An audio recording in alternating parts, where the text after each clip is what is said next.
India TV YouTube channel को subscribe करें और बेल आइकन दबाएं।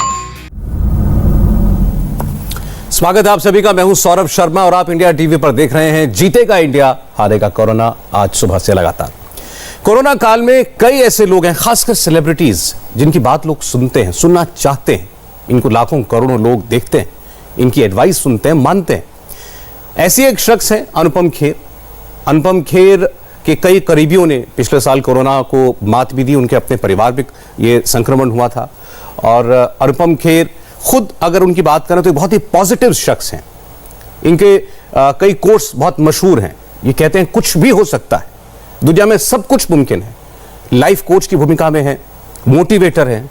लेकिन इस कोरोना संकट के काल में जब आम लोग बीमारी से जूझ रहे हैं, अपनों की मौत से जूझ रहे हैं, अपनों को खो रहे हैं, उनसे क्या कहना चाहेंगे अनुपम खेर, उनसे हम बात करेंगे। और हमारे साथ अब जुड़ गए हैं खुद अनुपम खेर साहब। अनुपम जी, आपका स्वागत है इंडिया टीवी पर। मैं अभी जो कह रहा था, मुझे नहीं पता आप सुन पाए या नहीं सुन पाए, लेकिन आज जो है हम अनुपम खेर साहब एज एन एक्टर नहीं, बल्कि जो आपकी लाइफ कोच और मोटिवेटर की भूमिका है, उसमें आज आपसे हम बात करना चाहते हैं। मेरे कहने की बात नहीं है, जरूरत नहीं है, आप खुद देख रहे हैं दुनिया में क्या हो रहा है। एक निराशा, एक हताशा सी है हर इंसान में, चाहे उसके घर में बीमारी हो या नहीं, लेकिन वो दिन भर यही देख रहा है, यही सुन रहा है, दूसरों का दुख दर्द महसूस कर रहा है। ऐसे में आप क्या कहेंगे लोगों से? सौरभ, थैंक यू पहले तो मुझे इस मुहिम से जोड़ने के लिए इंडिया टीवी की। मैं जब लास्ट टाइम अमेरिका से यहाँ आया था तो मैंने पहली बार हिंदुस्तान का मंजर ऐसा देखा था कि लोग सड़क पे नहीं है, लॉकडाउन है। तो उस घबराहट में, उस डर को छुपाने के लिए, अपने आप को बिजी रखने के लिए मैंने किताब लिखी थी, योर बेस्ट डेज टुडे, जो छप गई थी। और उसके बाद हमने सोचा था कि सब ठीक हो गया। लेकिन इस सिचुएशन में हालात थोड़े डिफरेंट हैं, क्योंकि हम सिचुएशन को एक बार देख चुके हैं, एक बार हम अपना पॉजिटिविटी इस्तेमाल कर चुके हैं। लेकिन अब पॉजिटिव होने में थोड़ी शक्ति की जरूरत पड़ रही है। लेकिन हमारे पास उसके अलावा कोई चारा नहीं है। हमारे उसके पास अलावा दूसरी तरफ क्या जा सकते हैं? दूसरी तरफ मैं जानता हूं कि बहुत सारे लोग, मेरे खुद के अपने करीबी लोग हैं, इस समय जूझ रहे हैं। कुछ चले गए, इस बहुत अच्छे दोस्त, मगर हताश होने से तो कुछ नहीं होने वाला। हाँ, हमें जरूरत है मेडिकल इक्विपमेंट की, हमें जरूरत है संवेदना की, हमें जरूरत है कंपैशन की।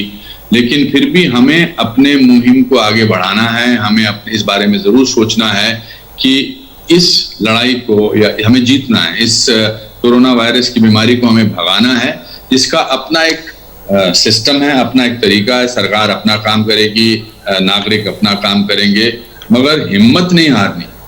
हिम्मत अगर हार दी तो फिर मेरा जो मानना है कि इस बीमारी से ऑफकोर्स जिन लोगों को बहुत ही एक्यूट परेशानियां हैं, वो मेरी बात को शायद तिरस्कार कर सकते हैं कि ऐसा थोड़ा होता है, पॉजिटिविटी से नहीं होता है कुछ भी।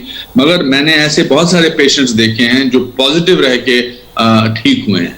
जो दवाइयां हैं उनका तो अपना काम चल ही रहा है, लेकिन माहौल को देखकर, आसपास लोगों को देखकर उससे लड़ना ही है।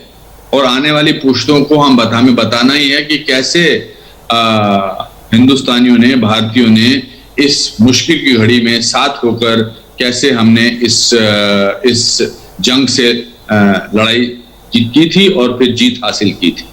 आफ्टर ऑल लास्ट ईयर भी हमने ठीक कर ही लिया था। इस बार थोड़ा सिचुएशन हाथ से बाहर चली गई। वो भी we are a very populated country, हमारी जनसंख्या बहुत ज्यादा है। और हम भूल गए कि अमेरिका में सेकेंड वेव में क्या हुआ था, हम भूल गए कि इटली में इस वेव में क्या हुआ था, हम भूल गए कितनी परेशानियां हुई थी। हमको अपने इसमें कुछ निराशावादी भी हैं, कुछ आशावादी हैं। मेरी गणना आप आशावादी लोगों में कर सकते हैं, और सिर्फ इसलिए नहीं कि मैं दूर से खड़ा देख रहा हूं, मैंने नजदीक से इस बीमारी को देखा है। जब मैं आपसे बात कर रहा हूं, 4 दिन पहले मेरी एक बहुत ही अच्छे मित्र, मैंने उसके बारे में लिखा भी था, सुजाता, जो हर जिंदगी की हर परेशानी से, जिंदगी की हर बीमारी से जूझ गई थी। उसके किडनी ट्रांसप्लांट हुआ था, सब कुछ हंसते हुए, बट शी गिव अप। सो मैं हवा में बात नहीं कर रहा हूं, मैं बहुत वास्तविकता को लेकर बात कर रहा हूं। ये हम जानते हैं आपके परिवार में पिछले साल आपकी माता जी, आपके भाई, उनके परिवार में कोरोना हुआ। अभी आपने जैसे बताया आपने एक नजदीकी को खोया। किरण जी ठीक हो रही हैं, किरण जी को परेशानी हुई। इन सब से आप कैसे कोप अप करते हैं? आपके अपने जब परेशानी में होते हैं तो आप क्या कहते हैं, खुद को कैसे मोटिवेट करते हैं? देखिए, ऐसा नहीं है कि जो आदमी आशावादी हो, जो आदमी ऑप्टिमिस्टिक हो, वो परेशान नहीं होता है, उसको तकलीफ नहीं होती है, उसको दुख नहीं होता है। वो मैंने आंखों के आगे पर्दा नहीं डाला है, मगर ये है कि मुझे मेरी जिंदगी का जो सार रहा है, ऐसा तो था नहीं कि मैं रोज आपसे या दुनिया से मैं एक अच्छे से घर में रहकर बात कर रहा था। मैंने शुरुआत जहां से की है, वहां से यहाँ तक पहुंचते पहुंचते मेरी ऑप्टिमिज्म ने, मेरे सेंस ऑफ ऑप्टिमिज्म ने, मेरी आशावादिता ने ही मुझे यहाँ तक पहुंचाया है। तो मैं अपने आप से जब जूझता हूं, मैं कहता हूं कि कोई बात नहीं, कल सुबह दोबारा होगी।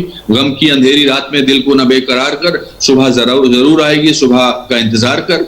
मैं अच्छी अच्छी पॉजिटिव बातें पढ़ता हूं, मैं पॉजिटिव लोगों से बात करता हूं, मैं अपने दोस्त सतीश कौशिक और अनिल कपूर से बात करता हूं, मैं व्हाट्सएप मैसेजेस नहीं देखता हूं, और मैंने अपने सारे व्हाट्सएप मैसेजेस के लोगों को बोल दिया है, मुझे कोई बुरी खबर मत भेजो, ओनली ऑप्टिमिस्टिक पॉजिटिविटी वाली खबर भेजो, क्योंकि दुख वाली खबर तो कैसे तैसे आपके पास पहुंच ही जाती है, तकलीफ की खबर आप तक कैसे जैसे तैसे पहुंच जाती है। अपने आसपास के एनवायरनमेंट को आपको पॉजिटिव रखना है, आपको लोगों से ये नहीं कि बनावटी बात करनी है, लेकिन आप ढाढ़स भी तो देना काम है ना। As a person who has lived a certain amount of life, it's important for me to give people a kind of encouragement. अगर आपके चैनल पे मैं आया हूं तो मैं एनकरेजमेंट ही दे सकता हूं, मैं हालात नहीं दिखा सकता हूं कि यहाँ पर ये बीमारी है, यहाँ पर। मेरा एक दोस्त है विजय सहगल, उनके ब्रदर इस समय, कल मैंने उनसे बात की, श्रवण, वो हॉस्पिटल में है, इज एन एक्स सर्विसमैन।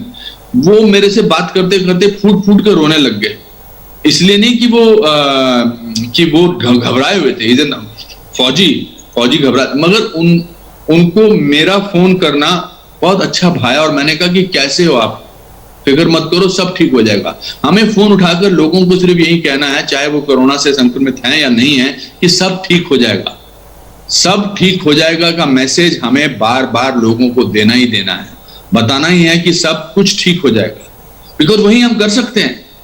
हम डॉक्टर पे पूरा भरोसा करना है, हमें मेडिकल स्टाफ पे भरोसा करना है, हमें जो सफाई कर्मचारी है उन पर भरोसा करना है। डॉक्टर्स अब ये तो इस पूरे माहौल में ये तो प्रूव हो गया कि पहले भगवान है और फिर डॉक्टर है और उसके बाद फिर कोई भी नहीं है जी।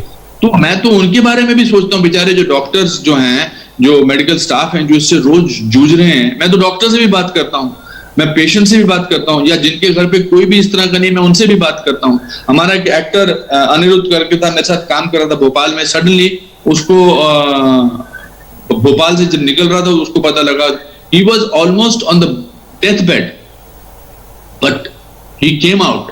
आपको पता है, जब मेरी मदर बीमार थी तो मेरी मदर अकेली थी जो हॉस्पिटल में थी, तो मैं अपने सारे करीबी दोस्तों को, सब रिश्तेदारों को बोला था कि उनको एक वीडियो बनाकर भेजो। सब ने, मेरे जितने भी करीबी दोस्त, मेरे दोस्त, सब ने एक वीडियो बना के भेजा, जो मैंने डॉक्टर को कहा, मैंने कहा हम तो जा नहीं सकते उस सेक्लूडेड वार्ड में, कोरोना वाले फ्लोर पर, आप उनको ये दिखा देना। तो उसमें सब ने कहा कि दुलारी जी आप ठीक हो जाएंगी, मम्मी आप ठीक हो जाएंगी, आंटी जी आप ठीक हो जाएंगे, आप फिक्र मत करो, आपको याद है मैं अपने हाथ का खाना खाना चाहता हूं, एक्सेट्रा। होप जो है, that is the heart of life. The only thing you can give people in today's time is hope of a better tomorrow. That is my message. Hope देना बहुत जरूरी है, उम्मीद जगाना बहुत जरूरी है, लोगों के मन में विश्वास जगाना बहुत जरूरी है। अब देखिए, ऐसा तो है नहीं कि विपदा हमारे ऊपर आई नहीं है, हर आदमी की जिंदगी में, पर्सनल लाइफ में बहुत विपदाएं आई हैं। ये पूरे सांसारिक तरीके से आई है, ये सबको पता लग रहा है। And I am sorry, but बुरी खबर जल्दी पहुंचती है, तो मैं अपने आप को उम्मीद की सीढ़ियों पर ऊपर चढ़ता देखता हूं, और मुझे लगता है कि किसी ना किसी दिन ये सब ठीक हो जाएगा, और होना ही है। जब 1918 में स्पेनिश फ्लू हुआ था, बहुत सारे लोग मरे थे। जब प्लेग हुआ था तो कलकत्ता में लाखों की तादाद में लोग मरे थे। जब वॉर हुए थे तो बहुत सारे होते, मगर ठीक होता है, ये प्रकृति का नियम है। पर इससे हमको सीखना बहुत जरूरी है कि प्रकृति को हम टेकन फॉर ग्रांटेड नहीं है लेना है। और भाईचारे का जो है, ये बातें शायद लगता है कि हम किसी खास चैनल पे बात करके इस तरह की बातें कर रहे हैं, मगर ये बहुत इंपॉर्टेंट है। यही एक नुस्खा है, यही एक तरीका है जबकि हालात को ठीक करा जा सकता है। खेर साहब, आपने बहुत सारी बातें कही, और लोग अगर उनको आप आजमाएं, मुझे यकीन है कि इस माहौल में कुछ उनको मदद जरूर मिलेगी। लेकिन मैं आपको बताऊं क्या सिचुएशन है, आप भी वाकिफ है। एक होपलेसनेस सी आ रही है लोगों में, एक लाचारी सी आ रही है, क्योंकि हर आदमी भाग रहा है, मुझे बेड मिल जाए, मुझे इंजेक्शन मिल जाए, मुझे दवा मिल जाए, मुझे आईसीयू मिल जाए। तो ये एक आपाधापी सी मची हुई है इस वक्त। करने वाले इंतजाम वो कर रहे होंगे, लेकिन आम आदमी जो है वो थोड़ा सा लाचार महसूस कर रहा है। I agree, I completely agree, क्योंकि शायद हमारी डिमांड ज्यादा और सप्लाई उतनी नहीं हुई है। शायद हमारी जो, मैंने इसीलिए जनसंख्या की बात की थी, इसीलिए परेशानियों की बात करी थी, इसलिए मैंने कहा था कि शायद आसान है मेरे साथ मेरा आपसे बोलना, मगर ऐसा नहीं है कि मैं खुद उस बात को महसूस नहीं किया। जब आदमी मुझे फोन करता है कि उनको लगता है कि अनुपम जी कुछ करवा देंगे, अनुपम जी नोन आदमी हैं, करवा देंगे, कि यार मेरा फलाने हॉस्पिटल में फोन कर दें, मुझे घबराहट होती है कि मैं हॉस्पिटल में डॉक्टर को फोन कैसे कर सकता हूँ, बिकॉज डॉक्टर तो खुद ही उलझे होंगे। We have to get together, that's why मानवीय जो सेंसिटिविटी है वो दिखाना बहुत जरूरी है। 100% आपका कहना सही है कि मन में एक दुख है, फिर उसके बाद रोष है, फिर आक्रोश है, फिर तकलीफ है, क्योंकि किसको जाके बोलेंगे? हम अथॉरिटीज को ही बोल सकते हैं ना, हम सरकार को ही बोल सकते हैं कि आपने शायद इंतजाम नहीं किए, और ऐसे मौके में इल्जाम लगाना जो है ना वो मन को थोड़ी शांति देता है, क्योंकि we need to find an outlet of our anger. हर किस्म के आदमी का जो है वो एंगर जो है वो बहुत जायज है, मगर ये त्रासदी अपने हाथ में नहीं है। और ऐसा नहीं कि ये त्रासदी बाहर के जो बहुत ही एडवांस मुल्कों में थी उसमें नहीं थी, पर शायद हम बाहर के मुल्कों के बारे में बोल के अपने दुख को हल्का नहीं कर सकते हैं। जब मैं अमेरिका में था, मुझे याद है कि 3 से 4 हजार मौतें हुई थी, और उनका जो था, उनकी जो डेड बॉडीज थी वो एक बाहर ही रखी थी। एक ऑस्ट्रेलियन ने एक 4 डेड बॉडीज का फोटो खींचा था, उसको 10 महीने की कैद हो गई थी कि क्यों दिखा रहे हो ये। तो मुझे लगता है कि डर भी फैलाना जो है उसमें भी मीडिया को, हालांकि मैं मीडिया से बात कर रहा हूं, मीडिया को भी आई थिंक थोड़ी सी एक सेंस ऑफ रिस्पॉन्सिबिलिटी दिखानी चाहिए। सोशल मीडिया के लोगों को, इन्फ्लुएंसर्स को एक वो दिखानी चाहिए कि let's not sell death, let us not sell hopelessness. मुझे लगता है कि अगर देखिए, हम ये सब एडवांस चीजें हुई हैं हमारे पास, आज मैं आपसे जूम पर बात कर रहा हूं, हम फेस टाइम पे लोगों से बात कर सकते हैं, ये बहुत अच्छा हुआ हमारी साइंस के लिए, मगर ये थोड़ी तकलीफ दे वाली बात भी है, और तकलीफ जो है ज्यादा जल्दी पहुंच जाती है लोगों के पास। आपने लिखा भी, मैंने पढ़ा कि जिस तरीके से भारत में मौतों का प्रचार किया गया, वो जलती हुई चिताएं वो दिखाई गई, ऐसा वेस्ट में, दूसरे देशों में बिल्कुल नहीं हुआ। लेकिन हमारे यहाँ ये कहा गया है कि भाई जिसकी जिम्मेदारी है उसको जगाने के लिए असलियत दिखानी पड़ेगी। अरे असलियत तो हम बचपन से देखते आ रहे हैं, उनकी भी तो असलियत दिखानी चाहिए जो ये असलियत दिखाना चाहते हैं। सौरभ, आप समझे मेरा मतलब, कि हमको मौत में लोगों को डिग्निटी देना बहुत जरूरी है। What about those people जिनकी तस्वीरें जो हैं वो बाहर छप रही हैं? What about those people जिनके परिवारों को लग रहा है कि मतलब मेरे घर वालों को ऐसे बेइज्जत किया जा रहा है उनकी मौत में? तो ये, और मैं भी अभी ये कहना नहीं चाहता किसी को, मैं वो नहीं देना चाहता किसी किस्म का इल्जाम, मगर we need to hold the dignity of death. We need to provide our country to the world, because every country has shown their dignity by not selling death. Why should we do that? उससे लोगों का तकलीफ कम नहीं होगी, लेकिन शायद घबराहट कम होगी, शायद शर्मिंदगी कम महसूस होगी, शायद गुस्सा कम आएगा, और इतना भी अगर कुछ बदलाव आएगा तो वो बहुत इंपॉर्टेंट हो जाएगा। इतना भी क्या अच्छा थोड़ा लगता है कि बाहर के अखबार वाले हमारे फ्रंट पेज पे डाल रहे हैं, ये तो वास्तविकता। अरे भाई, उनकी वास्तविकता तो नहीं दिखा रहे हम।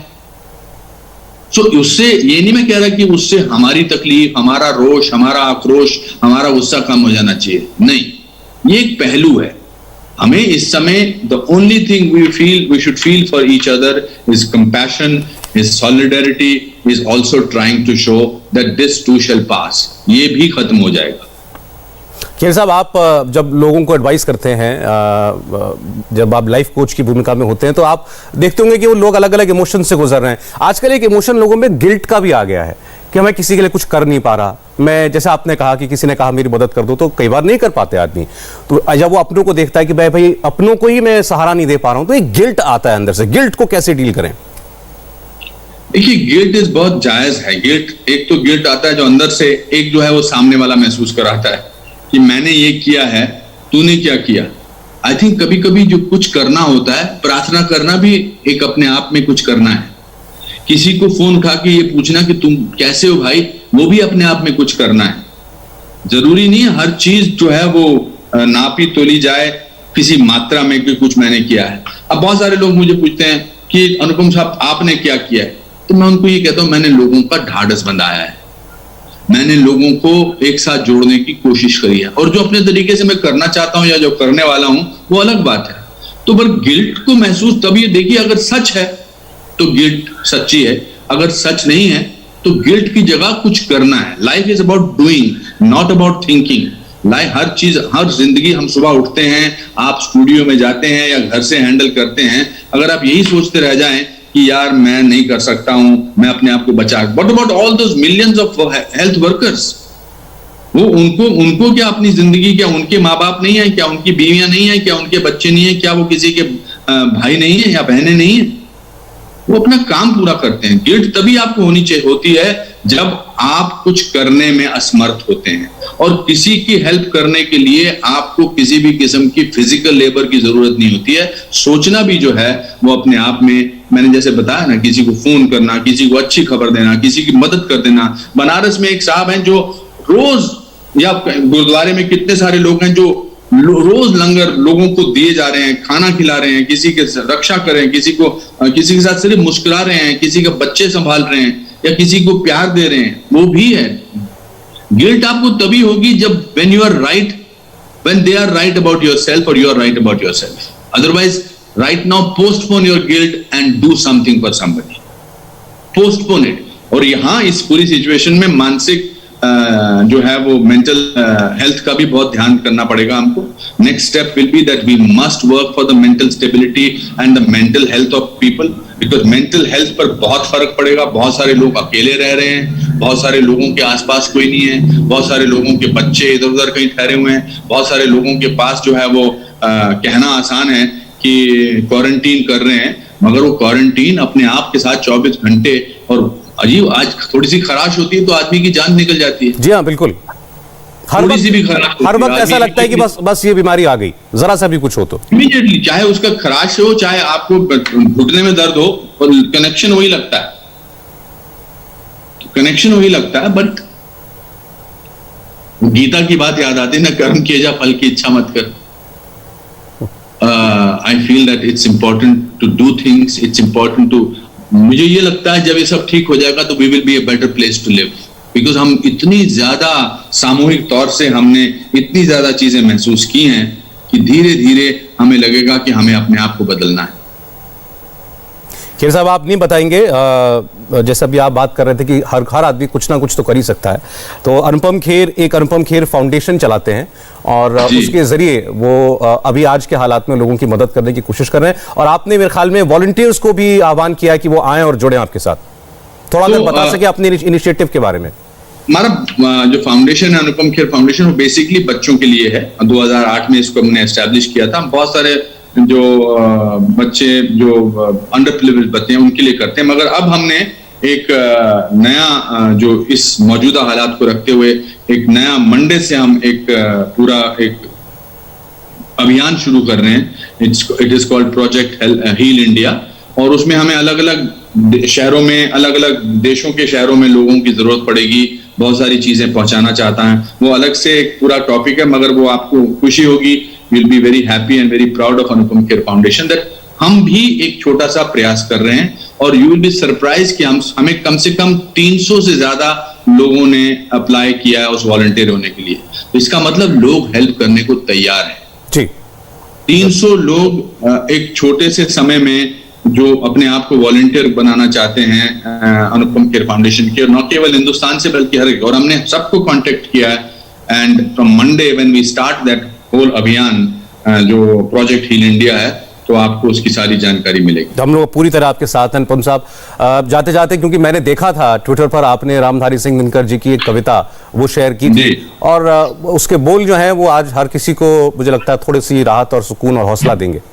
हाँ, देखिए कितने रामधारी सिंह जी दिनकर जी ने कितनी कमाल की लाइनें बोली हैं। हो तिमिर कितना भी गहरा, हो रोशनी पर लाख पहरा, सूर्य को उगना पड़ेगा, फूल को खिलना पड़ेगा।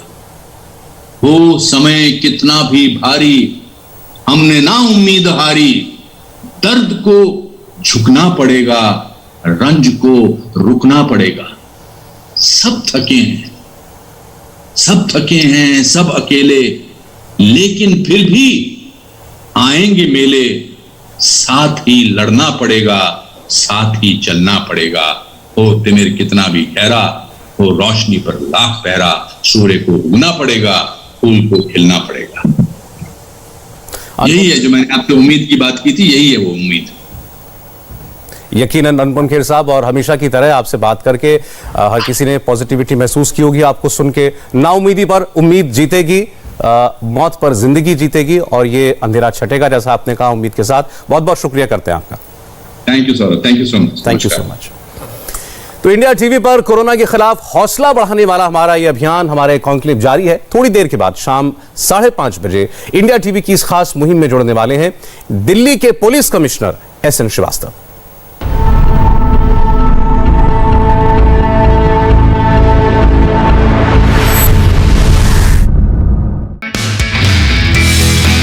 नमस्ते, मैं हूं मीनाक्षी जोशी। वीडियो और खबरों से अपडेट रहने के लिए India TV YouTube channel subscribe करें, बेल आइकन दबाना ना भूलें। जुड़े रहें इंडिया टीवी के साथ।